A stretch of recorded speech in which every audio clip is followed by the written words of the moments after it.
सो hey guys, कैसे हैं आप सभी लोग। Welcome back to my channel एजी एनआई मांगा। यार डिवाइन किंग की एक और बिल्कुल नई एपिसोड के साथ हाजिर हूँ, जो कि होने वाली है एपिसोड नंबर 27। लेकिन शुरू करने से पहले अगर आप लोगों ने अब तक मेरे चैनल को सब्सक्राइब नहीं किया है तो पहले जाकर के मेरे चैनल को सब्सक्राइब कर लीजिए, शुक्रिया। एंड शुरू करते हैं हमारा आज का ये वाला एपिसोड। जैसा की लास्ट एपिसोड के एंड में हम लोगों ने देखा, जियाओ वाई लियूजी को घायल करके उसकी छाती पे अपना पैर रख देता है। जियानचैन भी लियूजी के करीब नीचे बैठता है और उससे कहता है कि अब मुझे बताओ कि तुम्हें कैसा लग रहा है मेरे जैसे एक कमजोर इंसान के हाथों से मरने में। लियूजी जियानचैन की ये बात सुनकर के काफी ज्यादा डर जाता है और उससे अपनी जान की भीख मांगने लगता है। और जियानचैन उसे मारने के बाद अपनी लिंग विलेज को जियाओ वाई की प्रोटेक्शन में रख करके वहाँ से बाहर अपनी ट्रेनिंग के लिए चला जाता है। इसके आगे का एपिसोड हम लोग आज देखेंगे। एपिसोड की स्टार्टिंग जंगल के सीन से होती है। यहाँ पे कि एक छोटा सा डीमन जंगली सुगर अपनी जान बचा करके किसी से भाग रहा होता है। तभी दिखाते हैं कि वो सुगर और किसी से नहीं बल्कि जियानचैन से ही बच करके भाग रहा होता है। और तभी पीछे से जियानचैन अपनी स्वॉर्ड को निकालता है और उस सुगर के ऊपर उसके सिर में अपनी स्वॉर्ड से अटैक कर देता है, जिससे कि वो बीस्ट वहीं पर मर जाता है। जिसके बाद जियानचैन एक लंबी सांस लेता है और जियानचैन खड़े होकर के कहता है, मुझे यहाँ पर आधा महीना हो चुका है, मैं आज इतने टाइम के बाद एक अच्छा डिनर करने वाला हूँ। जियानचैन ये सब कह ही रहा होता है कि अचानक जियानचैन को कहीं से आवाज आती है। जियानचैन कहता है कि यहाँ ग्रास में जरूरी कोई ना कोई तो है। जियानचैन पीछे की ओर मुड़ करके देखता है तो वहाँ पर उसे किन्हीं दो लोगों की शैडोज दिखाई पड़ती हैं, जिनमें से कि एक लड़का होता है और दूसरा लड़की। वो लड़का उस लड़की से कहता है कि किंगबू, ऐसा लगता है कि आज हम लोग यहाँ पर एक जंगली सुअर का मांस खा सकते हैं। जिसके बाद वो लड़की भी कहती है कि हाँ मिस्टर लियू, अगर क्या तुम ये नहीं देख रहे कि उस सुअर के बगल में एक आदमी भी खड़ा हुआ है। अभी वो मिस्टर लियू भी कहता है कि हाँ यहाँ पर कोई तो जरूर है, मगर मुझे माफ कर दो, मुझे लगा था कि शायद से ये कोई बंदर है। ये बात सुनकर के वो लड़की किंगबू भी हंसने लगती है। लेकिन तभी जियानचैन उन लोगों से गुस्से में कहता है, क्या तुम लोग अपने दांतों को ब्रश करना भूल गए या क्या? तुम लोग इतने बदबूदार शब्दों को कैसे उगल सकते हो? मगर तभी जियानचैन की ये बात सुनकर के मिस्टर लियू भी जियानचैन पर काफी ज्यादा गुस्सा हो जाता है और अपनी स्वॉर्ड को बाहर निकालते हुए जियानचैन से कहता है कि मैं हूँ लियू जिंग ब्लू फायर सिटी से। अगर तुम मरना नहीं चाहते तो जल्दी से मेरे सामने अपने घुटने टेक दो और इसके बाद मैं शायद से तुम्हें यहाँ से जिंदा जाने दूंगा। लेकिन Liu family green fire city का नाम सुनकर के जियानचैन जोरों से हंसने लगता है और अपनी स्वॉर्ड को बाहर निकालते हुए कहता है कि मुझे यहाँ फिर से इस परिवार के मिलने की उम्मीद नहीं थी, इसलिए मुझे लगता है कि तुम्हारी आज यहाँ से जिंदा निकलने की कोई भी उम्मीद नहीं है। तभी ये सुनकर के जिंग जियानचैन के ऊपर अटैक करने के लिए आगे बढ़ते हुए उससे कहता है कि तुम कितने ज्यादा एरोगेंट हो, मुझे लगता है कि तुम्हारी जिंदा रहने की कोई भी इच्छा नहीं है। जिंग को जियानचैन के ऊपर अटैक करते हुए देख करके किंगबू भी कहती है, बहुत अच्छे मिस्टर लियू, आप जब किसी इंसान को मारते हो तो मुझे ये बहुत ज्यादा अच्छा लगता है। जिसके बाद जिंग की ओर दिखाते हैं। जिंग अपने स्पेशल मूव को यूज करते हुए अपनी की से बनी काफी सारी तलवारों को बना लेता है और जियानचैन से कहता है कि तुम अब मरने के बाद अगली लाइफ में मुझसे रिवेंज लेने के बारे में सोचना। इतना कह करके जिंग अपनी कई सारी की एनर्जी से बनी हुई स्वॉर्डों से जियानचैन के ऊपर अटैक कर देता है,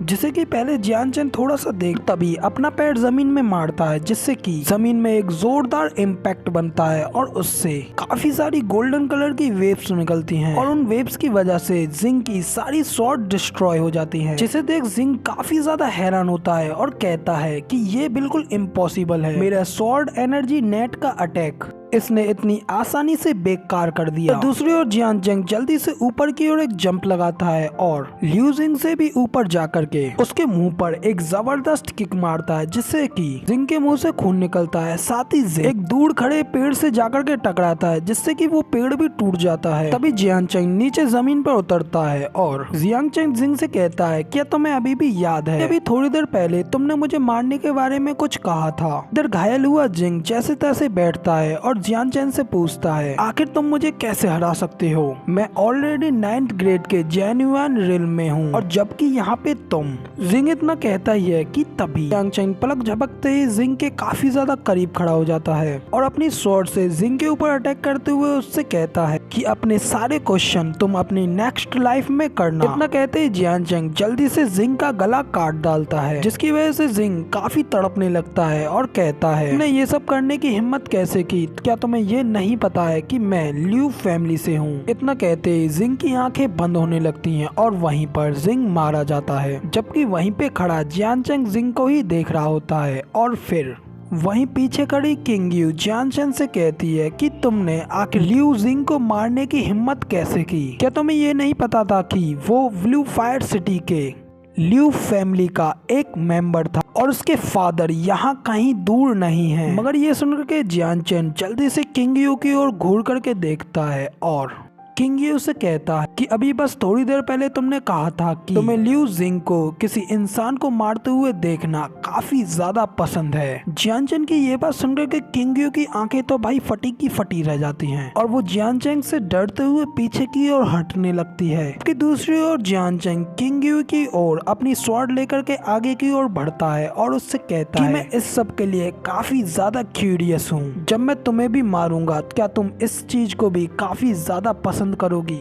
किंग यू ये सुनकर के जल्दी से अपने घुटनों के बल जियानचेन के सामने बैठ और जियानचेन से माफी मांगते हुए कहती है कि सर, मुझे ये कहने का बहुत ज्यादा दुख है कि मैंने ऐसा कुछ कहा, प्लीज मुझे माफ कर दें और मुझे यहाँ से जाने दें। जियानचेन कहता है कि तुम दोनों ही मिलकर के मुझे मारना चाहते थे, तो फिर मुझे बताओ कि आखिर मैं तुम्हें क्यों छोड़ दूं? किंग यू ये सुनकर के कहती है कि वैसे मैं आपका साथ दे सकती हूँ। और इतना कहकर के किंग यू जल्दी से अपने कपड़े को उतारने लगती है और जियानचेन से कहती है कि जब तक तुम मुझे नहीं मारते हो तब तक मैं तुम्हारे लिए कुछ भी कर सकती हूँ, जो भी कुछ तुम मुझसे कहोगे। अभी जियानचेन नीचे किंग यू के पैरों की ओर देखता है। किंग यू इतनी ज्यादा डरी हुई होती है कि वो अपने पैंट को ही गीला कर लेती है, जिसे देख जियानचेन कहता है कि सच में ये लड़की तो इतनी ज्यादा डरी हुई है कि इसने तो अपनी पैंट भी गीली कर ली। लेकिन तभी किंग यू जियानचेन के पैंट को पकड़ती है और उससे कहती है कि सर प्लीज मुझे छोड़ दें। तभी जियानचेन किंग यू को एक लात मारते हुए कहता है कि मुझे लगता है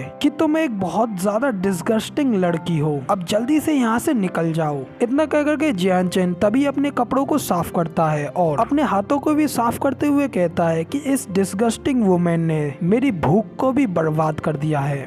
जियानचेन ये सब कह ही रहा होता है कि तभी अचानक वहाँ की जमीन तेजी से हिलने लगती है और कोई जियानचेन की ओर तेजी से तबाही मचाते हुए आ रहा होता है और कहता है कि आखिर वो कौन है जिसने कि मेरे बेटे को मारने की हिम्मत की। तभी जियानचेन भी ये सब आती हुई हलचल को सेंस कर लेता है और कहता है कि ये ऑरा और ये प्रेजेंस ये तो किसी एक स्पिरिचुअल रियल मास्टर की है। लेकिन तभी जियानचेन ये सब सोच ही रहा होता है कि तभी जियानचेन के सामने एक ब्लास्ट होता है और इस ब्लास्ट में से एक एल्डर बाहर निकलता है जो कि लिू जिंग का फादर होता है। जिंग का फादर जैसे ही जियानचेन को देखता है वो उससे कहता है कि कमीने बच्चे, तुमने मेरे बेटे को तो मार दिया, अब तुम मेरे हाथों से यहाँ से जिंदा बच करके नहीं जा पाओगे। तभी जियानचेन भी उस मास्टर से कहता है क्या आप ये नहीं पूछोगे कि मैंने उसको क्यों मारा? जियानचेन इतना कहते ही है कि तभी हमारे यहीं पे ये वाला एपिसोड कंप्लीट हो जाता है। अब यार जल्दी से अगर आपको ये वाला एपिसोड पसंद आया हो तो यार एक लाइक तो जरूर से ठोक देना, साथ ही कमेंट में बताना कि आपको हमारा ये वाला एपिसोड कैसा लगा और उसके नेक्स्ट आने वाले पार्ट्सों को भी देखने के लिए मेरे इस चैनल को जल्दी से सब्सक्राइब कर देना। इसी के साथ मैं मिलता हूँ आपसे अगली वीडियो में, तब तक के लिए टाटा बाय बाय, फिर मिलते हैं।